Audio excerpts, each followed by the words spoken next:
All right, here we go, guys, for TWiP episode 482.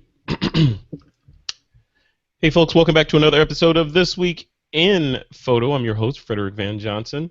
Today we've got Andy Biggs from Andy Biggs Photo Safaris and also Shiv Verma from Shiv Verma Photography. Two gentlemen, like I say on many shows, especially when Shiv's on, two gentlemen that make me sick. Because they're always going cool places and I'm not. Andy Biggs, you haven't been on in forever because you've been like chasing wildebeests around the African tundra, right? What's Yeah. been going on, man? I just got back from Kenya a week ago, where I was guiding a great trip out there, and the migration season, which is it's the time to be in Kenya. And Yeah. so I'm home for a couple weeks. I leave next Friday for Scotland, and then when I get back from Scotland, I'll be home for maybe 3 weeks, and then back down to Africa to Botswana for two How are trips. you going to survive in Scotland? Because it's relatively civilized and industrialized, and you're used to sleeping in tents, next to like giant, ant hills and stuff like that.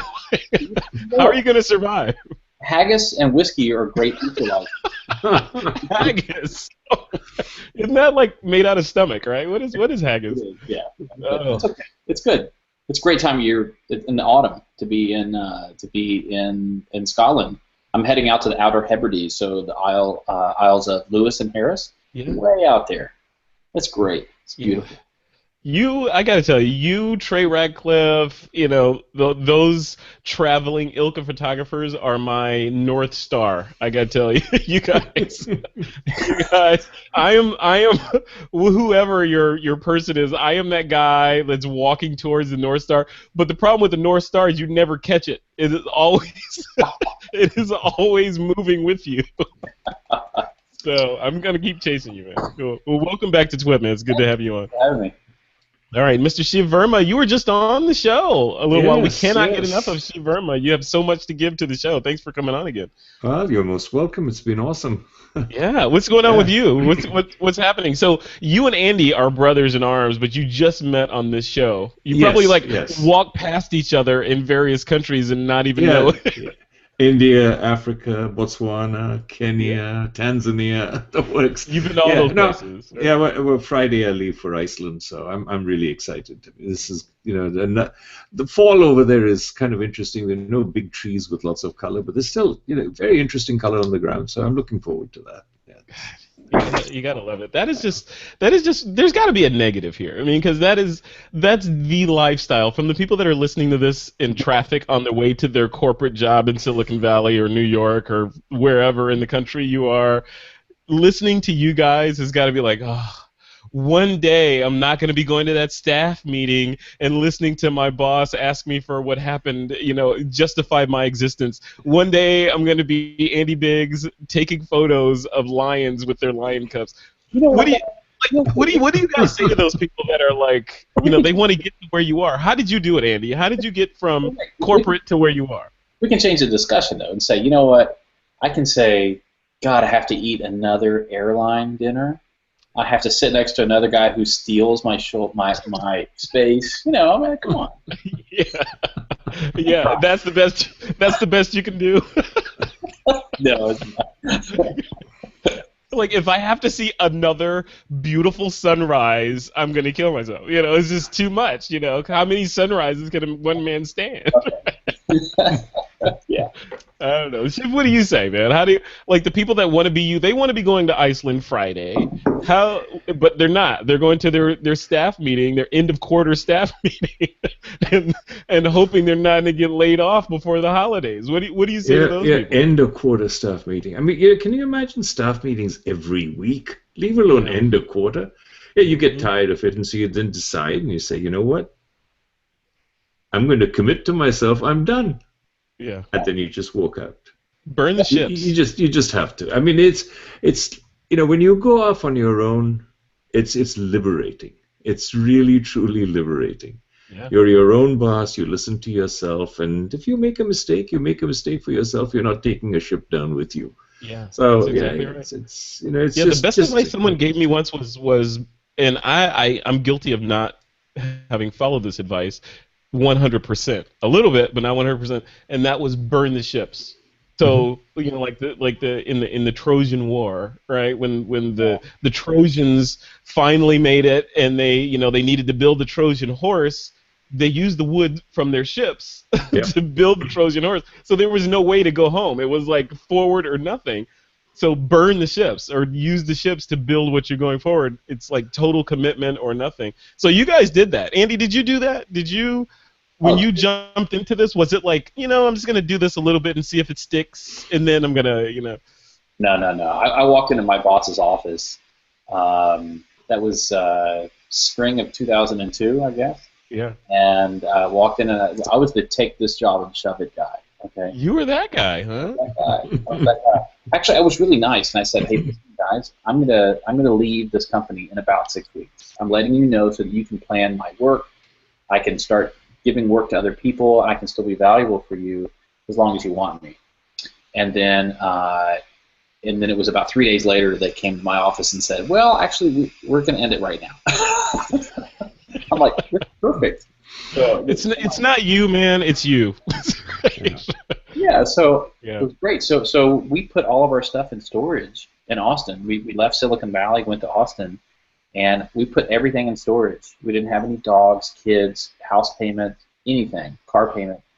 We put everything in storage and went to Africa for a month and a half, and we backpacked around East Africa. Awesome. Yeah, I mean, I literally slept in little tiny dome tents, took a shower about every 3 or 4 days. It was great. This is a story that needs to be told. You and I are going to talk again, sir. Yes. we need to get to the bottom of this story, but unfortunately, TWiP is not the forum to do that. We're gonna dive in because I want to figure out. I want to unravel how Andy Biggs built this empire, because I know you probably hate it when people say empire, but the empire you built, Gura Gear bags, right, with these awesome camera bags, and we just found out that Gura Gear just acquired Timba, right? Or was it? No, Yeah, Tamrak. Sorry, Tamrak. You just acquired.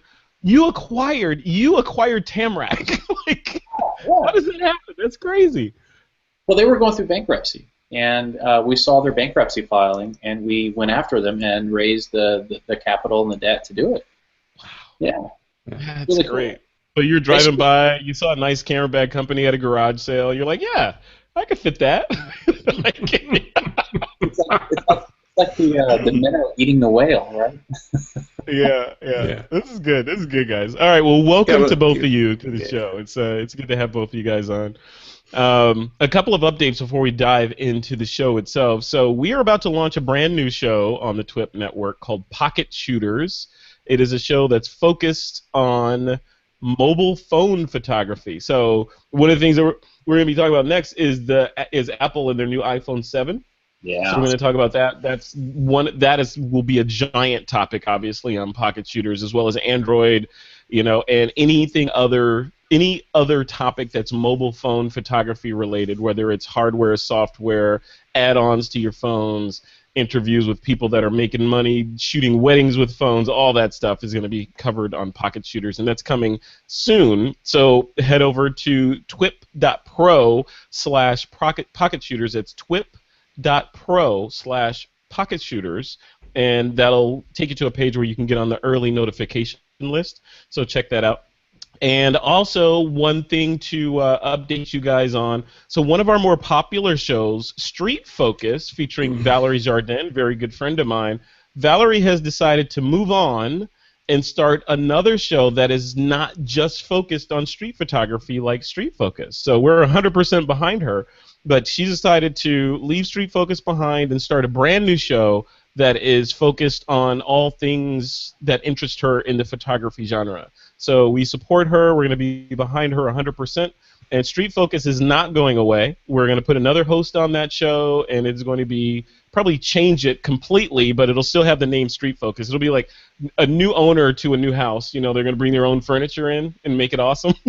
So that's happening with Street Focus. So definitely check Valerie out. Head over to our website at Valerie Jardin Photography, and you can find out more about her new show.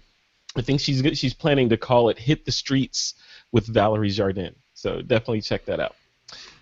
And also, one last thing on that, I want to thank Valerie for all of her support and all of her contributions over the last 2 years that she's been involved with TWiP. She did a fantastic job bringing that show from zero to where it is now. She's awesome. She did 104, I believe it is 104 episodes. Wow. Show ridiculous. She crushed it, and she had no idea what podcasting was before she joined TWiP.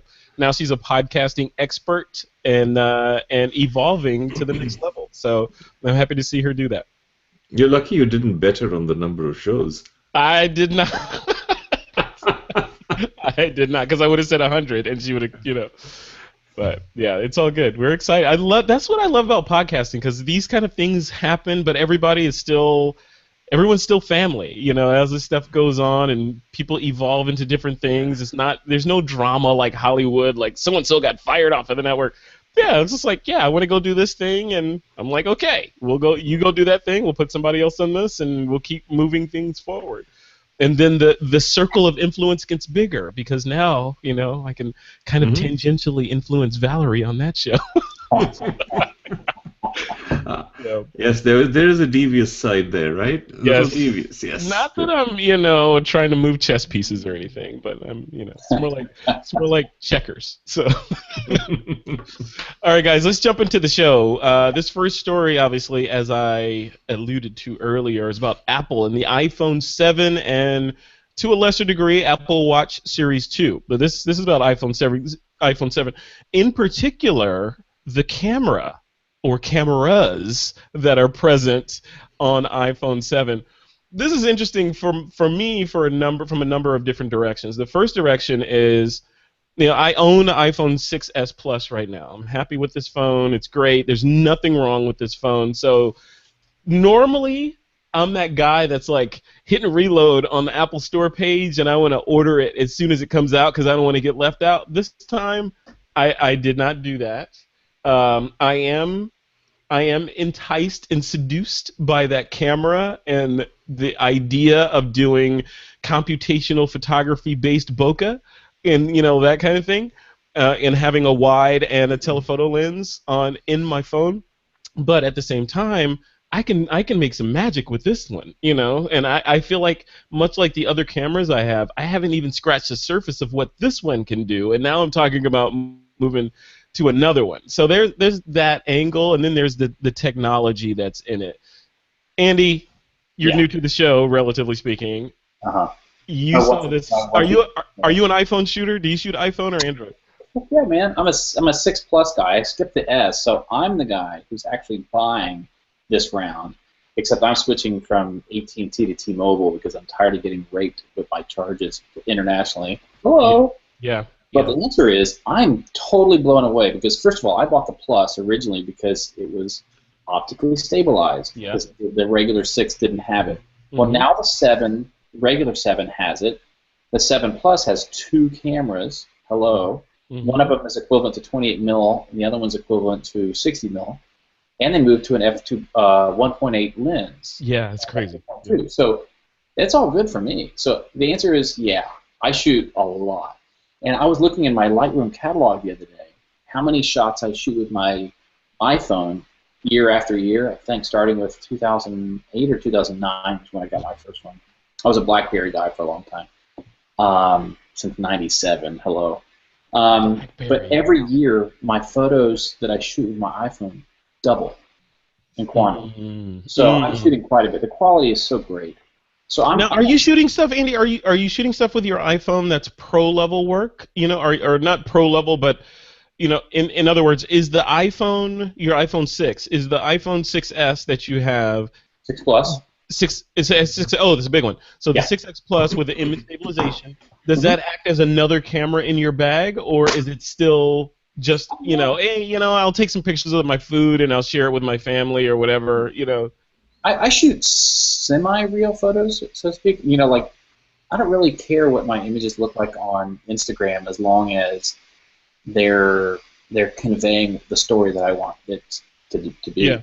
And maybe a selfie out on Safari, or maybe it's just some random thing. But I use my phone for a lot of Instagram shots. Yeah.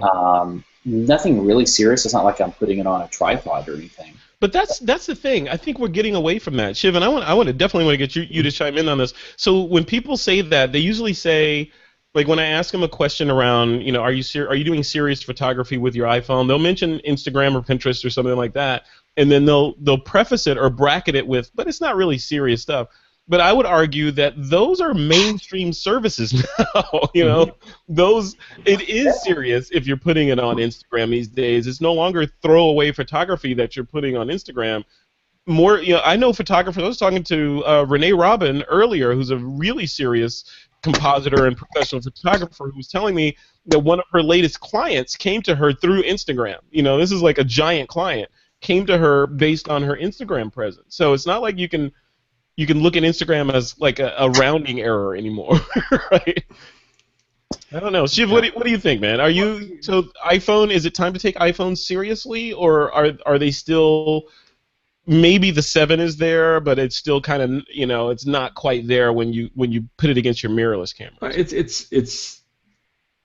It has its place. I mean, clearly it has its place. It's not.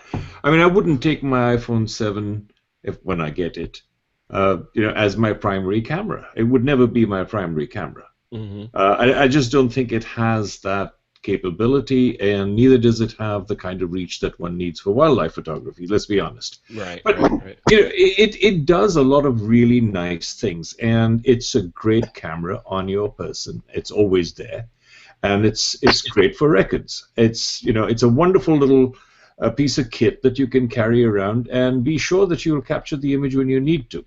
Mm-hmm. But Instagram, yes, it's great because it's catering to that kind of an image and that kind of a marketplace. So I like kind of really feel that it is important what they're doing. It's nice that they have now created a true camera, which is at least representative of the kind of images that people want to shoot. And it gives them the flexibility for, with this dual lens thing. But again, you need the larger camera to do it with. The smaller one won't.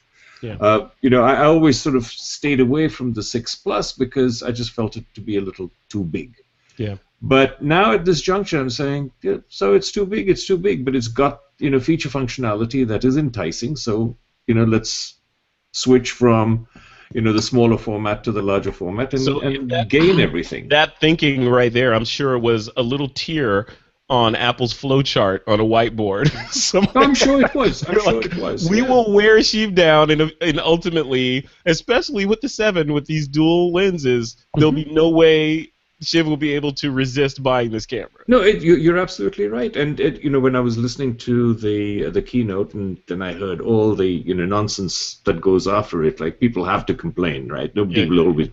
Right. But they were I'm just saying before the thing launched. They were complaining.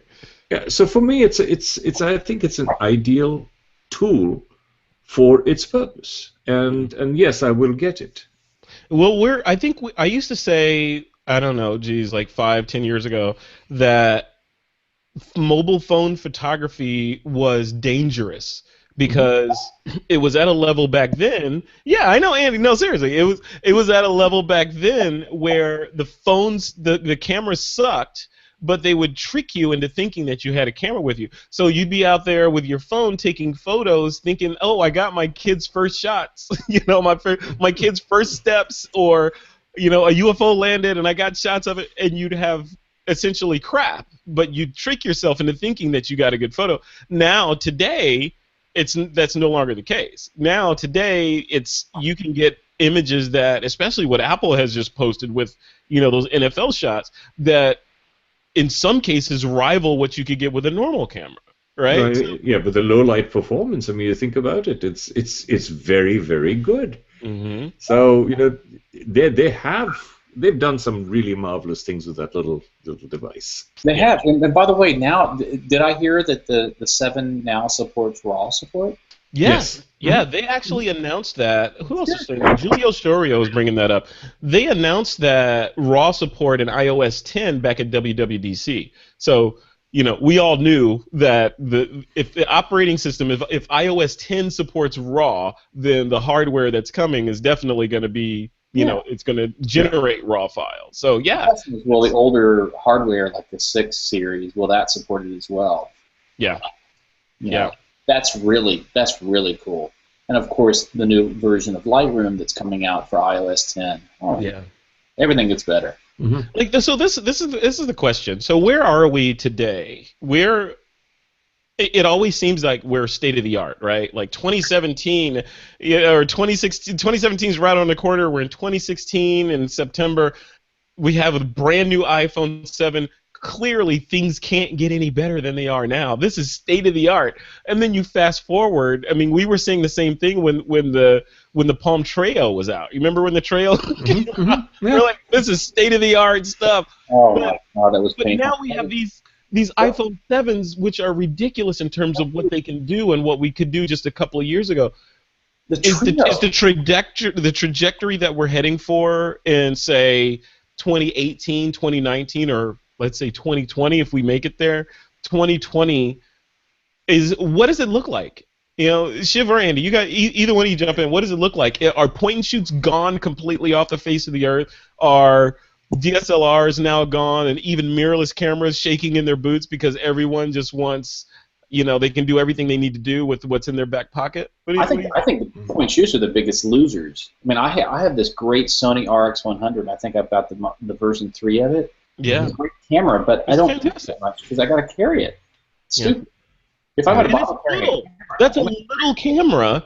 That RX100 is little. You can throw it in your back pocket, and still you're saying, I got to carry it, right? That's like literally champagne problems. what's funny is that with the 6 Plus, when I bought this 2 years ago, it eliminated 2 devices from my bag. I don't use an iPad anymore, and I don't use a point and shoot anymore. Okay. Wow. Yeah. And Because of so it says the guy who shoots Phase 1 medium format, right? Mm-hmm. I mean, I'm still carrying around my burden, but the point is that I think you look back. You were talking about the handspring Trio, dude. That was a 0.3 megapixel, the first model, 0.3, which is 320 by 240 or 640 by 480. Yeah, somewhere down there. Yeah. It's pretty horrible. It's pretty horrible. What's funny is that I was looking when I moved into this new house. I have the original Apple Quick Take. Oh, the binoculars. In a box. The grayscale in a box. Yeah, with the multicolored Apple logo on it. Wow. Anyway, wow. Yeah. Yeah, but that Quick Take was basically a video frame grab video camera, right? Yeah. It was saving a frame of video. That's what it was doing. Right. Yeah. Yeah, and now we have what is it? 12 megapixels on the front camera, and the rear-facing camera, or the selfie camera on this one is what, 5 or 7 megapixels? Went from 5 to 7. Yeah. It's got this is a real camera, and I'm looking at it, and I'm like, people could actually, Shiv, notwithstanding things that require telephoto focal lengths and that sort of thing, but you can do, or extreme low light, but you can do real work with this. If a kid, and I use the term kid lightly, someone that's coming up and they don't really want to buy their first camera, but they have an iPhone 7 Plus, or even just an iPhone 7, they can go out and create real work. They can create cinema, they can create stills, they can do special effects, they can do things that we only dreamt about 10 years ago. Right? I don't have the camera yet, but I'm itching to get my hands on it. I'll give you an idea. I mean, you shoot Panasonic Lumix cameras. I do. And one of my most favorite cameras has always been the LX100. Mm-hmm. That's kind of like the Sony RX100 Mark III family, that size, right? Mm-hmm. And it's a 16 megapixel camera, but every image is only 12 megapixels because they work with all the aspect ratios. So to get the aspect ratio, whether it be square or 4:3 or 16:9, your image is 12 megapixels. Now, on the Lumix website, I actually took an 8 megapixel crop and sized that image up with some software to 7.5 feet by 5 feet. Seriously? Wow. Right. So wait. 7.5 feet by 5 feet. Right. And it's all yeah. And that just to further sort of prove the point, I cropped one eye out 5 inches by 7 inches, and you can see detail, eyelashes, veins, the whole works. Mm-hmm. So if that camera can do it, this is no different. It's 12 megapixels that you can, if you know what you're doing, get some incredible, images out of it. Yeah. So I think it's great, but there's another thing that Apple's very smart. I mean, this move of this dual camera, look what it's done to the third-party lens market. Yeah. All those attachable lenses, all gone. Yeah. Yeah. You know? Or you could look at it from the glasses half full standpoint and say, hey, they have a brand new market, because all the people that bought the older phones, the 6S, 6S Plus, etc., they're not going away right away, but now they have another market to tool up for. Yeah, all but seven you really buyers. think about it, Frederick, as long as there's this, lack of production capacity Yeah, where that's true. everything is back ordered, Yeah. and eventually all those, the six will be obsolete. Yeah, but this is a story that has Yeah. been told over and over again. I mean, starting with the iPhone 1 and the accessories that came out for that, then the 2, then 3, Mhm. then these guys are no strangers to this dance of, oh crap, Apple just True. adjusted. Now we Yeah, we but I have the mean, right tool. when you look at all of them, all the way through the six, they Hmm. were all a single lens, and they all did not have any, real zoom capability or real telephoto capability. I mean, now you've got huge reach, Yeah. so it does make a big difference. I think it would be interesting to see if Apple could pull off the same type of technology that Light is putting in their upcoming camera, the L16. Oh, Hmm. with the multiple lenses. Yeah, and so now we've got two lenses. If they just took one photograph and you zoomed in post capture, later on you zoom in, and then you decide what your crop is later, but it's got the resolution to Yeah, do it. yeah. Yeah, yeah. There's so much. They're moving. Adobe's really aggressive. They don't talk about it a whole lot, but they've really doubled down in a lot of ways on that whole computational photography aspect of photography, where you go beyond the limitations of the optics and the hardware, and you start leveraging the supercomputers that are in these cameras to do Hmm. things that you never thought possible. And the light camera and Apple, even with this, we can add in bokeh programmatically. Yeah, That kind of stuff is computational photography, and I think in a lot of ways represents the future of all this stuff. Right now it's all about how fast is your lens, and how many frames per second, and all this stuff.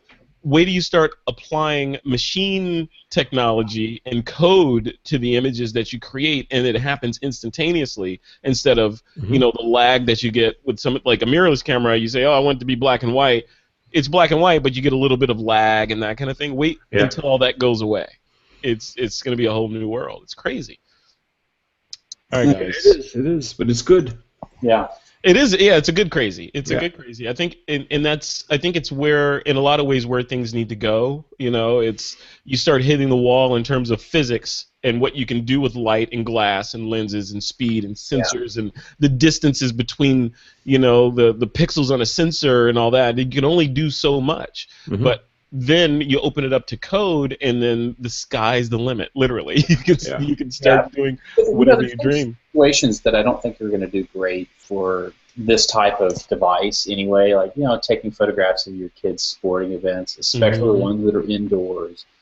These are never going to be as appropriate as an SLR type or a specific lens put onto a specific camera body kind of a product. Yeah. But that's fine. This is I just see the usability of these phones getting bigger and bigger and bigger every Mhm. release.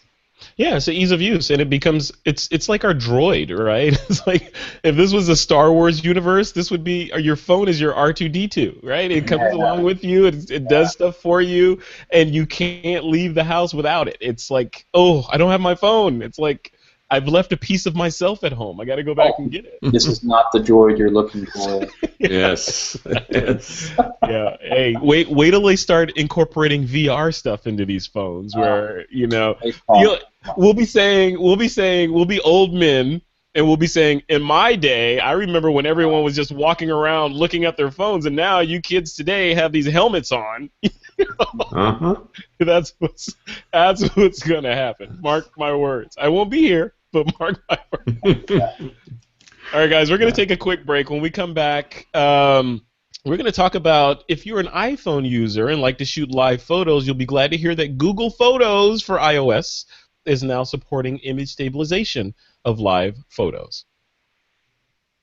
All right, gents, we are back. So Google Photos for iOS now lets you stabilize live photos. So that was one of the issues with live photos. Apple rolled this out, what was it, the last release or the release before last, where you could turn on this feature in Apple Photos, and when you in your camera, and when you take photos, it will record a second and a half before and a second and a half after. I believe it's a second and a half after the actual photo, which gives you a little bit of movement or kind of cinematograph type action of all the photos you take. Problem with it is, you're typically moving around and things are shaky. You don't stabilize these things to take a live photo.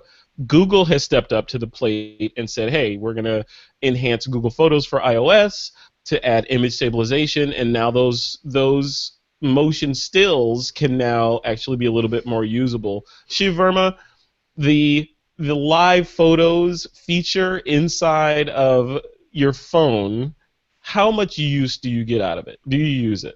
Well, I haven't been using it, but I really think now at this juncture you will use it because you're going to get a stabilized image. I mean, this is all going back to, this is a good segue from the last topic. This is computational photography. It is. It's all being done post-capture, and it's all being stabilized post-capture.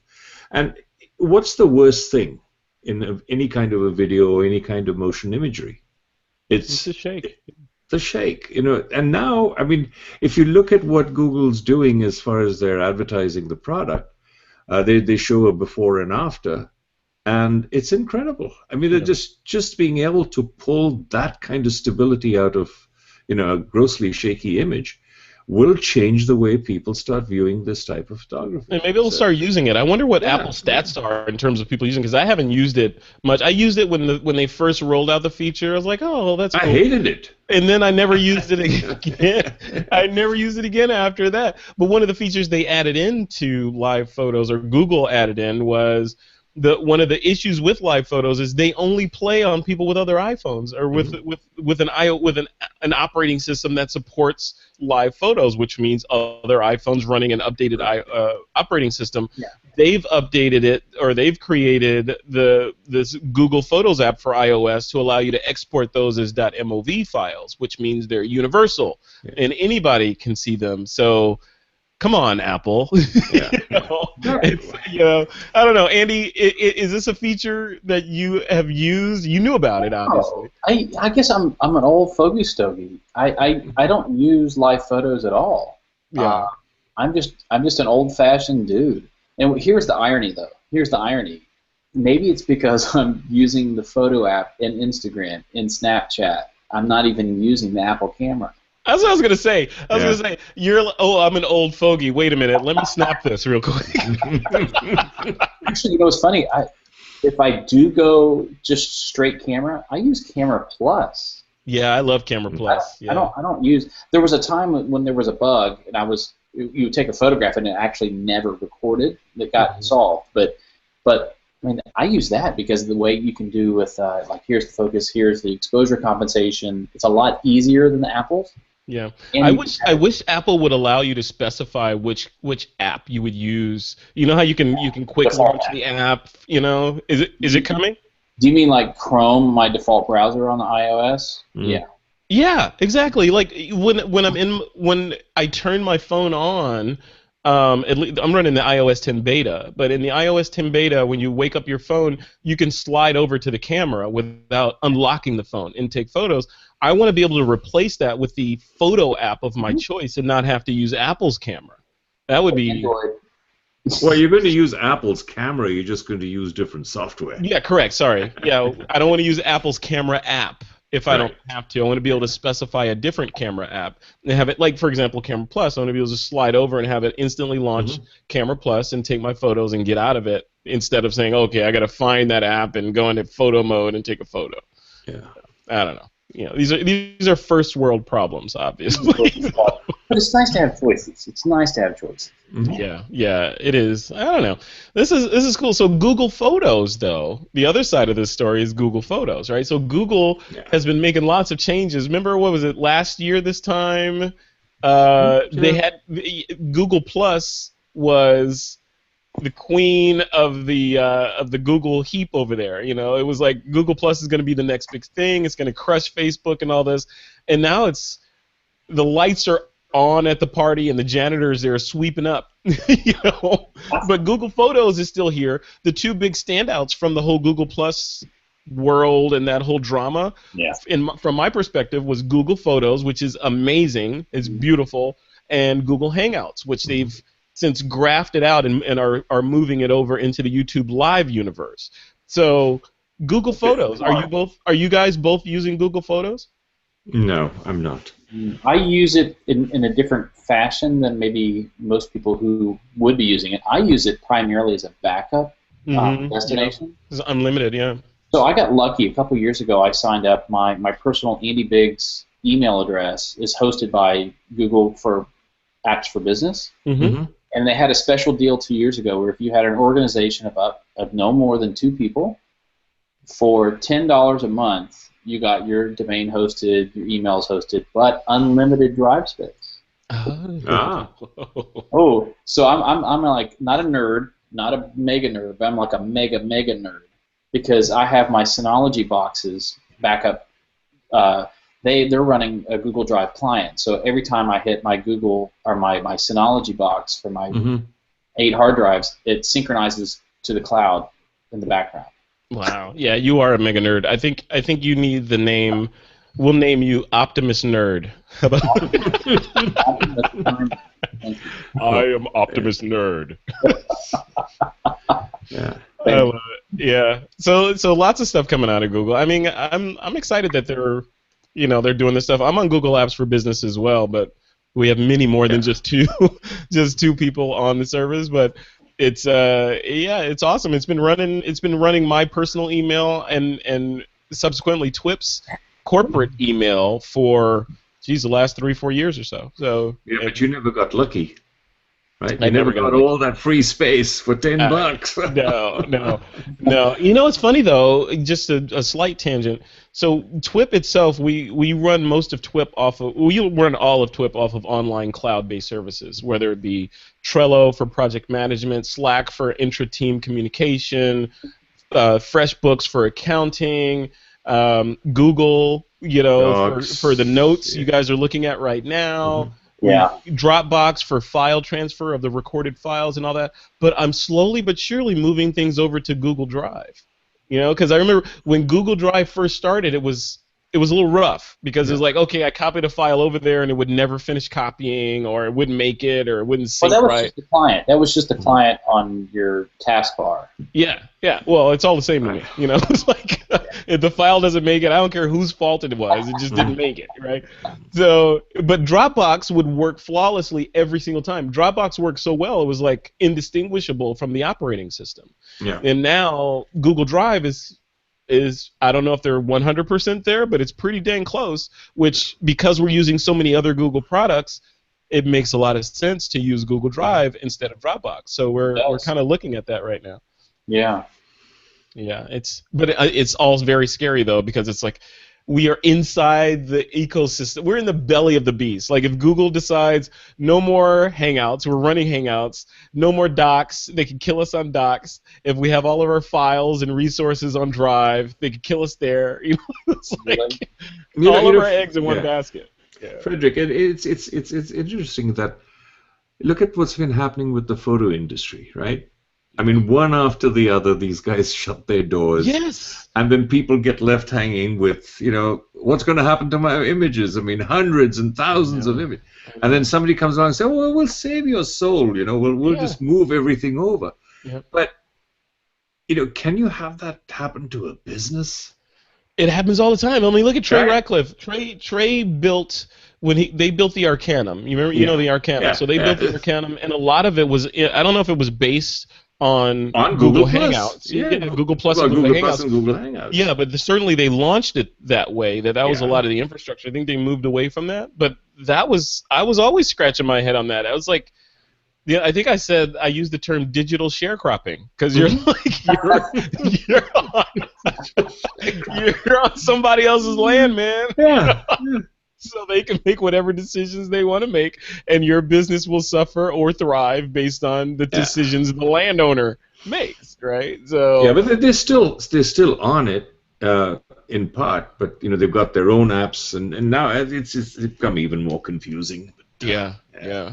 I don't know. It's It's scary. good, but It's scary. at some point, to progress, like This Week in Photo, the entity This Week in Photo as it stands today would not be possible would it, had not be for these services that I mentioned earlier. This would just not be possible at all. It's just the services that are available, both free and paid, that I have to build this TWiP entity are why we can have TWiP and why I can build a TWiP network. Without these services, it would be, I don't know if it would be impossible, but it would be impractical to build something like what we're trying to build. So and probably too fragmented. yes, yeah. So and then in the end, so like you were saying, Shiv, it's dangerous and it's scary to do this whole digital sharecropping thing and to use these services, some of them which are free and may go away and impact the business, but at the same time, you got to weigh that against no business versus selling my soul to build this thing, So maybe I'll take the risk and let it all, let it go, and then I'll figure it out later, I mean, the unfortunate thing is that, we say competition is good, but if you really think about it, what's the competition as far as Google Hangouts is concerned? Let's say that stops tomorrow. There is none. Where do you go? There is none. Yeah, as far as free services, not many. I mean, as you know, I think Shiv, we use Zoom.us for meetings and that thing and those sorts of things, but it's not like Google Plus. So, or Google Hangouts is cool because it does this video switching that you guys are looking at, and it's got a lot of pluses to it, and it's completely free, right? You go to another service, it's not going to be free. Plus, you're going to be missing features, but it's Google. Some kid in a cubicle might say, you know what, I gotta pitch the CEO that we're gonna have to kill this thing next quarter, and then thousands and thousands of businesses are screwed. Yeah. I'm so glad they split it out from Google Plus, because Google Plus started to become kind of like a bloated pig. From a user interface standpoint, it was often not that intuitive. Now it's just a separate standalone piece. It's actually easy to use. Yeah, you're right. Yeah, it's easy to use, but no one's there. I mean, there's still some people there, but it's like, when I think of posting things. I'm talking about Hangouts. Hangouts. Oh, okay. I thought you were talking about Google Plus. Yeah. No, Hangouts is fine, and I think it's as of this week. It's either this week or next week, but they're shutting down the Google Plus integration part of Hangouts and it's moving to YouTube. It's moving all to YouTube Live. That's how I kicked off this Hangout. You go into YouTube and you go to Live and you say, I want to start a Hangout, and now you're in the Hangout UI. So I just go to hangouts.google.com. I think that's going away. That's what's going away. That's going away. And back to the funny part about Google Plus is that a number of years ago when they got started, I built up about 1.3 million followers, but now I've actually abandoned it. You're probably, and then you'll say, and then when I had my MySpace account, I had 3 million people following. And then before that, I had Friendster, and I had 700,000 people following me on Friendster. So bad. And you were sharing, MP3 files over Napster too, right? Oh, we were, dude. Oh, don't get me started. Napster. Where was I working with Napster? Was Yahoo. I was at Yahoo at the time, and I'll say it. We had a server. We had a private internal server that had. It was like iTunes today. Had everything you possibly want on it. As long as you had a hard drive, you could copy it, and be good to go. But, now you can just spend $5 or $10 a month and get everything you want. And that's what I do. I'm a subscriber to Apple Music and Spotify. I need to kill the Spotify account, but I'm a subscriber, and it's like the whole world has changed. Because you remember, we're completely off tangent. You guys remember back when Netflix was sending you discs? I think they still do it, but we were all getting our 3 discs, in the mail, and my flow was 3 discs would come in the mail, and I would back them up, to a server in my house. I wouldn't, share them with anyone, but I would back them up in my house, and then send the discs back, and then the new set would come. over a couple of years, I had a giant library of movies. But the problem with that is, then I had to figure out, okay, I need a Mac Mini to keep and a hard drive that's going to be on all the time, sucking power in case I feel like I want to watch Iron Man. So I ended up never even using that. And then when Apple's made their shift to it's all in the cloud, I was like one of their first customers. I'm like, yeah, of course, I want everything. I'm going to buy my movies. I don't need to store them at my house. I can watch them from whatever Apple TV or phone or tablet I'm on and rock and roll. So it simplified my life by being more legal. Let's say. I don't know. Yeah, it's an interesting world that it's shifting into, because all of that is predicated on one simple single point of failure, and that's your internet connection. Because all this stuff comes crashing to the ground. Like in my house, there's Nest cams, there's my Nest thermostat, there's my music, my movies, like I just said, all of the TWiP whole constellation of networks that we use are online. If I lose my internet connection, I'm a dinghy in the water. It's not. It's untenable. So I think that's a problem that needs to be solved. Some kind of redundancy for these internet access stuff is scary. See, as long as media is physical, we've got a problem. So now the media is no longer physical. Yeah. We have a different problem. It's now the internet. I mean, dare it go down. Whack-a-mole. We're playing whack-a-mole. Like when looking at all the different music services, I settled on Apple Music. It's $10 versus Spotify and what else? They're $5 a month, but you can't cache locally any of the material. And for me, I'm on airplanes all the time. I'm in places without internet. I need music, so I've got on my phone probably 50, 60 gigs worth of offline music from Apple Music just for $10 a month. So it's great. I love it. Yeah, for me, they'll say, you're an Apple fanboy and all this stuff, and it's just, for me, I don't care. I'm a consumer that has stuff to do. I want to be able to listen to music. I want to be able to listen to my podcast. I want to watch a movie when I want to, and I want the path of least resistance to doing that. I don't want to have a constellation like the podcast app. Like Apple's podcast app isn't the best podcast app out there. Like Downcast and Overcast, those are really good podcast apps. But my Apple podcast app is on all my phones and all my tablets and my Apple TV. So if I'm listening to an episode of whatever in the living room, and then I go jump in the car, I can continue. Still there. And it's the same playlist. Let's be honest. How many people have you met that are like, "Oh, Google Play is the bomb"? No. Okay. But then again, I don't have a whole lot of friends that have Android stuff. So maybe one or two, but Oh, I can't go there. Yeah. I don't know. Yeah. I'm sure Android is completely fine, and I'll tell you, before the iPhone 7 launched, I was looking at that Samsung S7. That was before they started blowing up in people's pockets. But I was like, don't go there. Don't go there. I'm not the first one, but I was looking at the phone, the design of that phone, and the curved edges, and it's beautiful. They did a really good job, Samsung, on that phone, and I know the iPhone 8 is going to be something ridiculously cool, so half of me wants to wait for that, but at the same time, and I was telling my nephew, right after the announcement of the 7, he sent me a text, he's like, "Okay, Uncle, when are you getting that one?"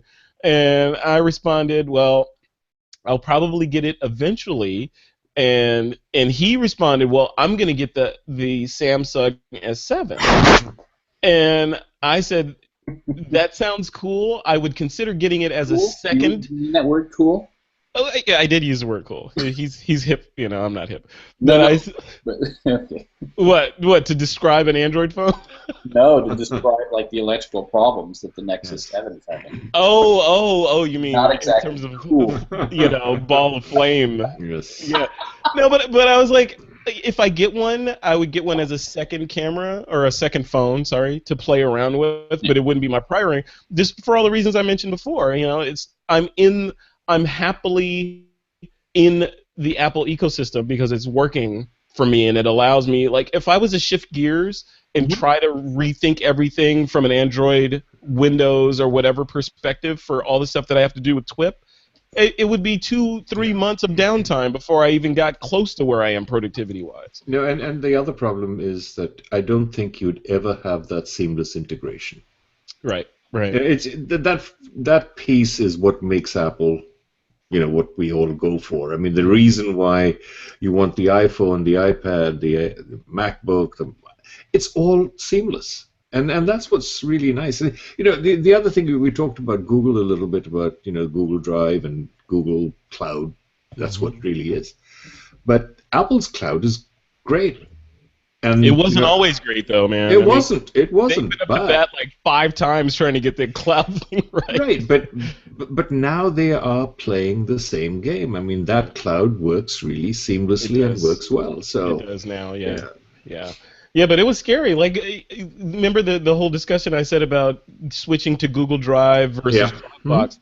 What didn't come in there? Apple's Drive. The whole Apple Drive piece of it is a competitor to Google Drive and to Dropbox, but I never even consider it because it never worked as seamlessly as Dropbox does.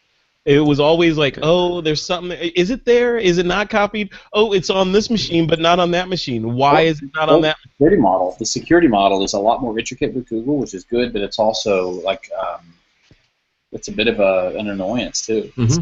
Want to share something out? It's not that easy. It's not. It is. Yeah. It takes a lot of steps. It could be a lot easier, but a lot of people that are listening to this are going to say, you're taking a big risk. You're putting all your data in Google. They've got your email. They've got your data on Google Drive, and you're using Docs, and you're recording things with Hangouts, and Google wants to monetize everything you're doing by selling ads against it, et cetera, et cetera. And honestly, I'm aware of that, but it's a necessary evil. Like I said, the whole digital sharecropping thing. These are the rules that this landowner has put in place for the land that I'm harvesting.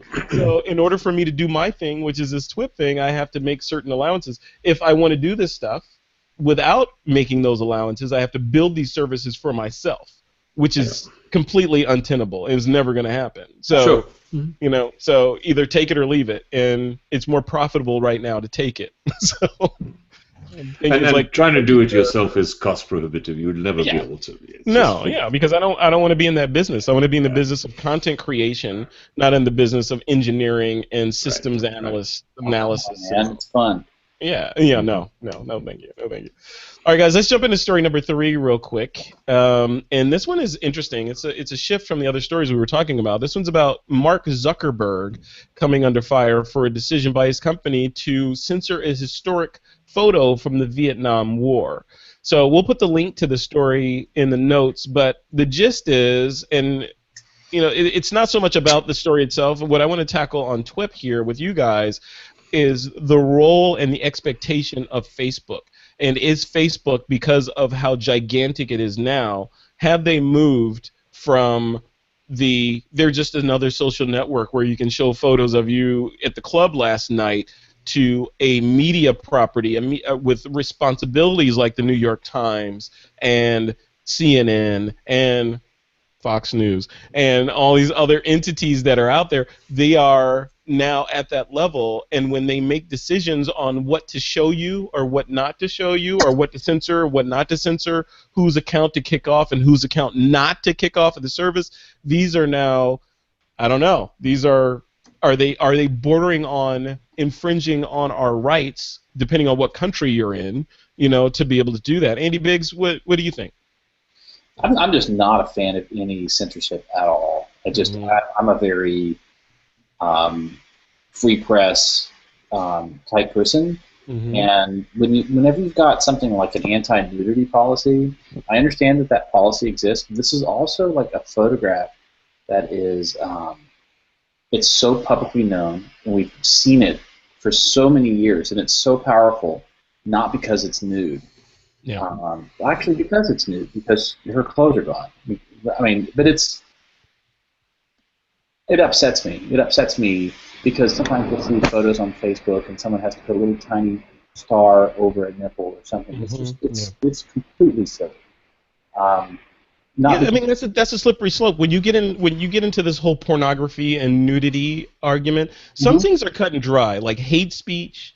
You know, that's relatively cut and dry, or you know, things like that. You know, that I can understand that, because you're gonna offend giant swaths of humanity if you're allowed to publish that stuff. But then you go to the nudity piece of it, like you mentioned, Andy, and putting, you know, blurring out a nipple. You know, I think Stephen Colbert on his show did a really good spoof on that, because he actually he was showing what was acceptable on network television, and he had a circle with, you know, two circles with two smaller circles in them. That was illegal to show because it looked like breasts. But then he put a smiley face underneath it, just one little curved line, and now it's legal. You know? Like, what about something like what Yahoo has? Not Yahoo. Let's just say YouTube. YouTube has hey, I've got an account. I have to sign in and say that I'm of a certain age, and I approve of seeing certain types of content. There you go. And at the Facebook right now, it's just it's across the board. No matter your age, we're not going to present a certain amount of material. Yeah. And you know, I don't know. It just makes me a little uncomfortable. And keep in mind, Facebook being a U.S.-based organization, we tend to be more puritanistic in our beliefs, especially when it comes to nudity. Yeah. So we're kind of imposing that on a lot of other cultures, which is, you know, some cultures consider us fairly liberated. Yeah, liberated or hypocritical, you know. Look at it. Completely. We have Facebook where you can't show a nipple, but then we have these gigantic monolithic porn sites all over the place that are also American based that require no kind of authentication to get into.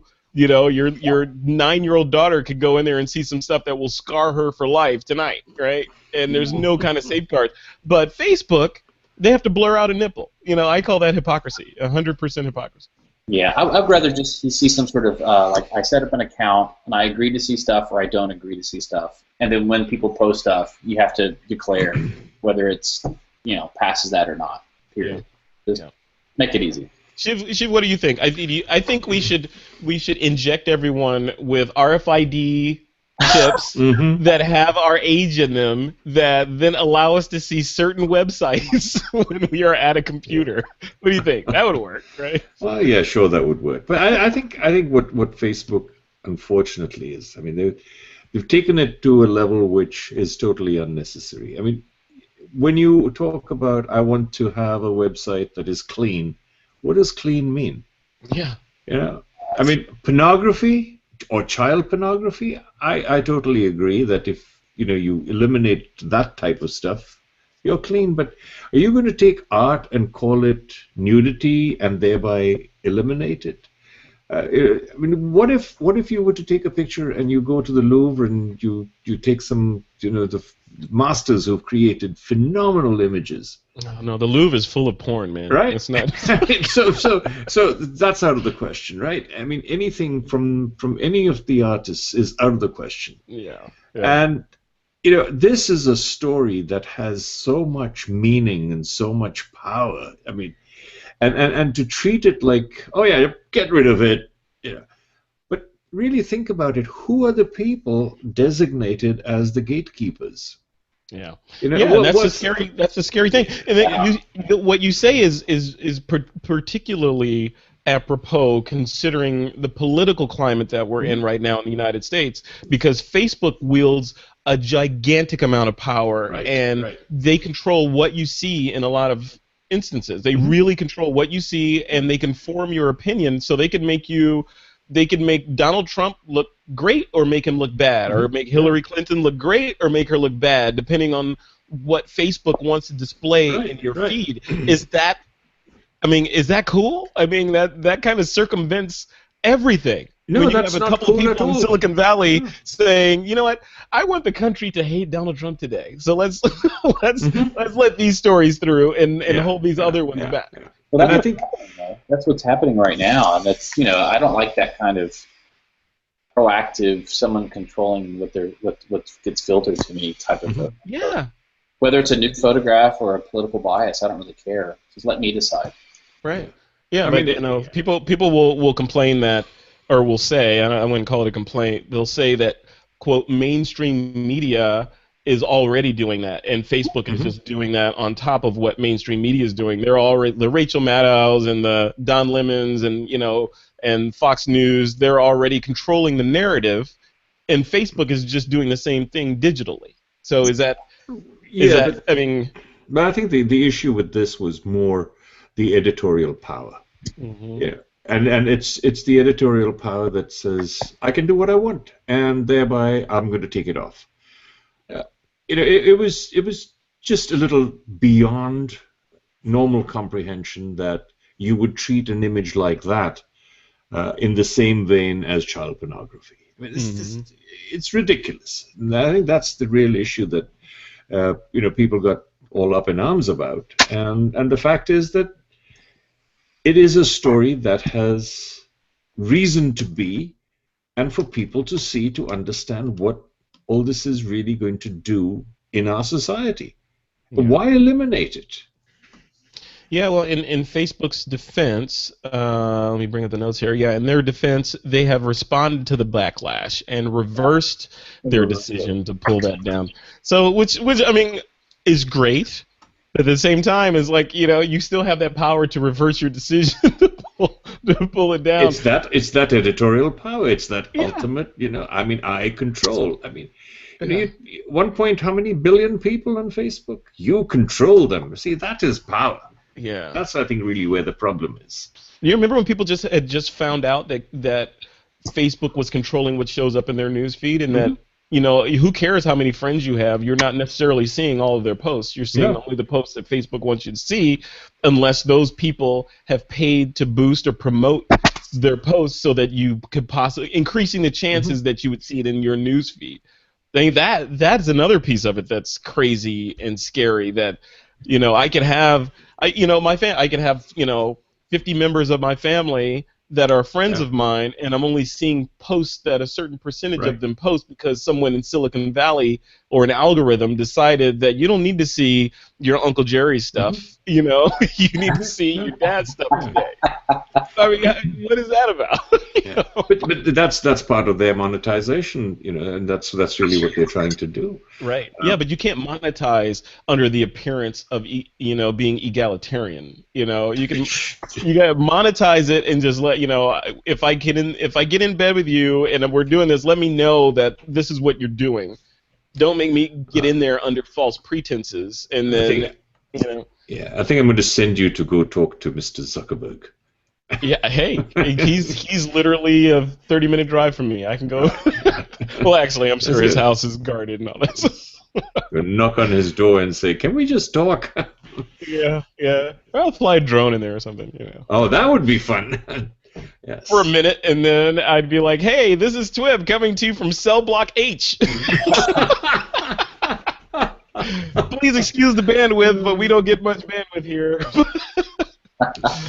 Yeah. All right, guys, we're gonna take another quick break. When we come back, I'm gonna let you guys share your picks of the week. All right, folks, we are back with the Pick of the Week segment. Remember, gentlemen, you can share anything to the TWiP Army as long as it's somehow related to photography. Andy Biggs, I'm going to let you go first since you haven't been on the show for running around the planet. Oh, thank you. You could just say that this is alphabetical order. That's cool. There you go.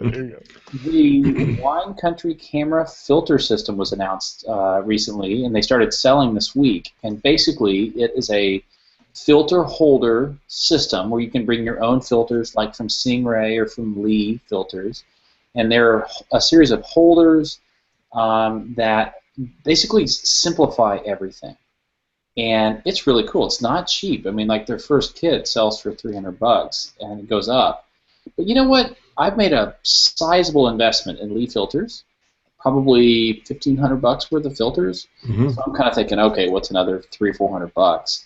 But the reality is, it just makes life easy. It all snaps into place. The way everything's held there, it eliminates having to hold all your filters naked and get them all scratched. It's a pretty cool little system. Nice. It looks well made too. Look at that. Yeah. Wow. The power of good product photographs too on their website. Yes, yes, yes. Photographies. Look at that wood grain. Look at that. Yeah, it's a pretty cool. It's a pretty cool system. That is crazy. Cool. This So is you just have one- you have this now? No, I'm a pre-order guy. I'm a pre-order guy. That is Yeah. beautiful. Yeah, yeah. So, Andy, what are all those gears and things? Basically, rotating polarizer. Okay. All right. You can have it back up. Yeah, that's kind of interesting. So these gears, like Rotating these gears right here, polarizer. should. Yeah. You really have to look at their video to truly understand what's going on. Mm. Okay. They have a link on there. I think it's under the holder link at the top that has a video that really starts to explain how the system works. It's a little intricate. It's a little intricate, but it's really cool. It's really cool. I mean, I'm a gadget geek. No, that's interesting. Very interesting. Yeah. How come I didn't know about this? This thing looks really, really cool. You need to have me on more. Dude, stay out of customs. You're probably always bouncing back and forth through customs. Get this totally different side topic. Guess how many premier qualifying miles I'm going to have this year on United? 190,000. Wait, so that means you're basically flying for free everywhere you go, right? Oh, it's just horrible. In first class, right? No. No, it basically means he's never home. He's never home. Not home enough. That's true. What was that movie that Tom Hanks starred in? That In was the air, Up in the Air or whatever. Up in the Air, yeah. So you're that guy, right? Oh my God. Oh, that's Not good. all of that. That is crazy. Cool, man. So what is that? What's the price of this? Thing? Each filter holder is going to run you $100, and the whole filter system you're going to be in for $500. About how much? $500. $500 by the time you've done it. But you buy it once, right? And that's it. You know, it's not like it's a disposable thing. This is like a piece of good equipment that if you take care of it, you'll have it for most of your career. It's a beast. I mean, it's not a small kit. Yeah, I want it. You guys are killing me. Speaking of things that I want, Shiv Verma, yes. You've got another piece of photographer. I don't know how to do these like $50 things that you want us to do, but and I don't know whether you did this one before, but no, I haven't. I wish I had though. I'll tell you. I mean, I just ordered this, and so I'm actually, my pick of the week is something I can't sort of hold up in my hand and show you. But this 12mm lens, it's another Leica, and from everything that I've seen and tested and worked with it, the image quality of this lens is to die for. Yeah. Really? So it's just exquisite. I mean, it's 12mm, so on a mirrorless micro four thirds camera, it's 24mm. But it's 24mm of joy, absolute joy. It's just, and it's small. It's beautifully built. I mean, you can feel that Leica quality in this lens. So it's like it was built. It looks like it was built from the same people that built that Nocticron 45mm. Yeah, that's also called Leica. Yeah. The same company. Yeah. Yeah, same company. Yeah. Yeah, that and then the 100-400, all beautifully built lenses. But this thing, it's true Summilux quality. I mean, being a Leica user for years and years and years, it just takes the cake. Wow, look at this. Yeah. And you ordered this. This is on the way, huh? Yes, it's on the way. It better show up before I leave for Iceland. I had a chance to actually hold the pre-production model of that lens at the Out of Chicago conference earlier this year, and you're not going to be disappointed if you have it. I better not be. I mean, you're not. Yeah, for what? How much is this thing? $1,200. $1,300. Let's just say $1,300. Yeah, there's a 97 on. But it's worth it. It's worth it. You think about it. A lens of this quality, if it was not a Lumix Leica lens, you'd be paying $3,500 for it. Mm-hmm. Easy, if not more. Exactly. So from a price point, it's perfect. Yeah, I will have this precious It's like a jewel, it's like a real jewel. I mean, the glass is just gorgeous. I love it. I love it. Cool. All right, damn. So this lens and the 42.5 f1.7 lens are on my list of lenses that I want to acquire at some point between now and this time next year. So 42.5, not the Nocticron. I have the Nocticron. You know what's funny? I have the Nocticron, which is the more expensive one. I love that lens. I mean, it's like that's like a Ferrari. You put that on and walk around like a peacock. So it is a beautiful lens. But the 42.5, similar focal length, similar bokeh, but it's this big. Yeah, it's tiny. It's tiny, and I would use it more. And it has a closer focusing distance.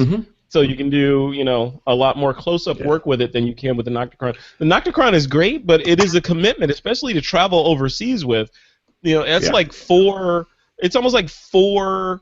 Other mirrorless lenses. It's a heavy lens. It's a heavy. Yeah, lens. it is. I feel like it's a studio lens. I'd put that Nocticron on there if I'm doing like a studio shoot, and I'm going to throw it on my GH4. I'm going to be that guy and start ordering assistants around and all that. But 42.5. That's when I actually want to shoot. I want to go out, be out and about and travel light. So. And that's what I think the Summilux, this 12 millimeters, is in that family, right? It's smaller, but it's not a plasticky lens. No, it's a very well built, solid lens. Yeah. You're not gonna, unless you drop this in a volcano in Iceland, it's gonna be with you for a while. So it's going to be with me for a very long time. Love it. Yeah. All right, guys, I'm gonna skip my pick of the week, Andy Diggs, and we are going to move on to the end of the show since we're running a little bit long anyway. So, Andy, what's coming up? Where's the jet stream taking you next? So next week, end of the week, I'm on my way to Scotland. I'm going to lead we're losing you, Andy. I can barely hear you. I'm sorry. I'm going to Scotland next week. Oh, that's right. Yeah. Then I'll be in Botswana in November for 2 trips. And then I'll be back in South Africa after Christmas. And then I've got a long break from January to April, and I'll be in India in April. It's great. It's great. Why do you even own a house, man? Like, why? Why don't you just get a plot of land and put a tent on it? Seriously, I need that. I need that like a hole in my head. But next year I'm slowing down. I used to run every year maybe 8 to 10 trips, and I've committed to 4 next year. Because I've started a new travel company. Yeah. Oh, tell us about it. Yeah. So I've actually teamed up with 2 other kind of heavy hitters, one in the travel industry, and actually Larry Fitzgerald from the Arizona Cardinals is one of my business partners. And we are starting basically an experiential travel company for younger, little more affluent travelers, not looking for the pension kind of experience. Like people that are probably 25 to 45 or 50 years old looking for something different and not being force-fed what to do that everybody else does. So, I mean, is it a foodie trip? Is it a photo trip? Whatever.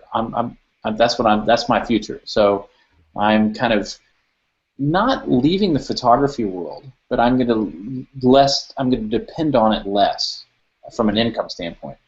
I love that. See, again, my North Star. See. I mean, it's more like custom tours, custom trips. They pick what they want to do, and you deliver. Exactly. Yeah. Anything unique. I put a trip together a few days ago for somebody to go photograph Western Egypt, a place called Siwa, S-I-W-A. It's an extreme Western Egypt. It's basically a huge.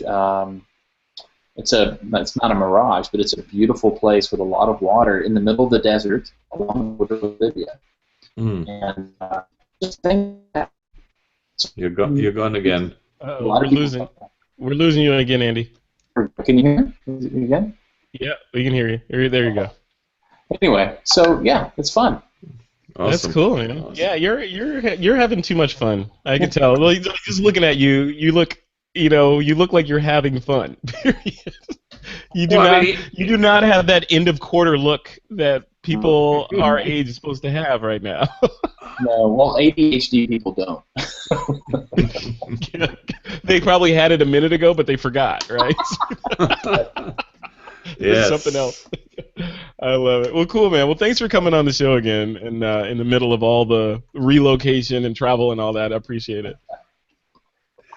All right, Shiv Verma, man. What's going on with you? I know you have lots of travel coming up. Aside from this, what is it? You're heading to Iceland Friday with your 12 millimeter. Iceland, yes, and then from there I spend a few days in Frankfurt, and then come back, and then it's Yellowstone. And, yes, and then we do a short workshop in Cape Cod, and then there's, of course, I don't know, Fred, are you going to be there at the Photo Plus Expo? I will be at Photo Plus Expo, yes. Okay, so that's the next sort of event kind of thing, and then we do Myanmar in November is Myanmar, come back, and then Patagonia in December, and that finishes 2016. So let me ask both of you a question before we end the show here. Do you ever unpack? Is it an exercise in futility to unpack your bags, or do you just change the underwear out? Like how does that work? No, I have to unpack because the climate's so different in each of these places. I mean, you're going from hot to cold, cold to hot. So yeah, I gotta. I keep the same underwear. Oh no! Oh God! But you wash them though, right? Yes. Andy, what about you, man? Do you unpack, or do you just have like clothes that you take with you on every trip and you just wash it, throw it back in the bag? Yeah. Actually, I have a dedicated drawer for the stuff I take on an African safari in those other places, and I have a duffel bag that already has all the chargers, all the. I'm a nerd, dude. That's not being a nerd. That's being smart, which I guess is the definition of a nerd. But when you look at when I think about when I travel, the most stressful parts of any trip that I go on is the night before and the anxiety around forgetting something or bringing the wrong lenses or forgetting a charger or batteries or something. That's what lists are for. Build a list and with all your stuff, and then checklist it. Yeah, this is the stuff I want on just this trip, and you just mark those things, and you go get them. Yes. See, Frederick, you learned a lesson when you went to France, right? Yes. I don't think you'll make that mistake again. I will not make that mistake again. And just thanks for bringing that up, Shiv. That's when I lost my basically the chargers and everything because stupid me packed them, and then of course at Heathrow they magically disappeared. So yeah, thank you, London. I appreciate that. Yeah. As I'm flying there. You got that Brexit stuff because of that. Right. All right, guys. Thank you both for coming on. It's been a fantastic show. You can tell these shows are great when they go longer than they should because we just click and start talking about these great topics. But we're at the end of another episode of This Week in Photo. TWiP listeners, you know where to go to subscribe to everything we have going on. It's all at the nexus of thisweekinphoto.com. And with that, it is time to take that lens cap off.